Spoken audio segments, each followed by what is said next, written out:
آپ بتائیے آپ کے مال کا وارث کون بناتا ہے؟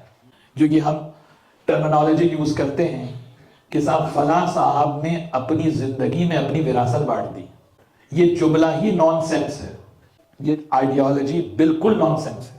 کیوں؟ اس لیے کہ انہیریٹنس کا ورڈ اس وقت تک امپلیمنٹ ہی نہیں ہوتا جب تک صاحب مال دنیا سے چلا نہ جائے۔ یعنی آپ یہ کہیں گے کہ اس نے اپنا مال بانٹ دیا، اس نے اپنی دولت تقسیم کر دی، وہ مالک تھا، اسے اختیار تھا، جسے چاہے دے دیتا۔ انہیریٹنس کا ورڈ امپلیمنٹ نہیں ہوگا۔ انہیریٹنس کا ورڈ کب امپلیمنٹ ہوگا؟ جب صاحب مال کی آنکھ بند ہوئی، اب وہ وراثت ہو گئی۔ کیوں؟ اس لیے کہ اب اس کا مالک وہ نہیں رہا، اس کا مالک اللہ ہے۔ مال کمایا خود، گھر بنایا خود، گاڑی خریدی اپنے پیسے سے، بزنس بنایا اپنے پیسے سے، جیسے ہی آنکھ بند ہوئی اب اپنی مرضی سے بانٹ بھی نہیں سکتا، کیونکہ مالک وہ رہا ہی نہیں، اب مالک تو ہو گیا اللہ۔ یہی سبب ہے کہ جو غیر شرعی وصیت ہوتی ہے وہ امپلیمنٹیشن ہی نہیں ہوتا اس کا۔ کیوں؟ اس لیے کیوں نہیں ہوتا؟ اس لیے کہ آپ کو اختیار ہی نہیں ہے کہ آپ اس کو بانٹیں۔ کیوں اختیار نہیں ہے؟ کیونکہ اب یہ مال ہو گیا اللہ کا۔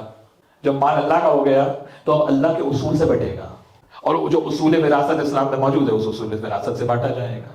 ہمارا اور آپ کا مال ہو، وارث اللہ بنائے، دین اللہ کا ہو، وارث آپ بنانے کے لیے بیٹھے ہیں۔ مال ہمارا ہے، وارث اللہ بنائے گا، دین اللہ کا ہے، وارث آپ اجماع میں بیٹھ کے بنائیں گے، وارث آپ شورا میں ڈیسائیڈ کریں گے۔ جب دین اس کا ہے تو وارث بھی وہ بناتا ہے، اور جب وارث وہ بناتا ہے تو جب پانچویں امام محمد باقر علیہ السلام سے پوچھا گیا صلی اللہ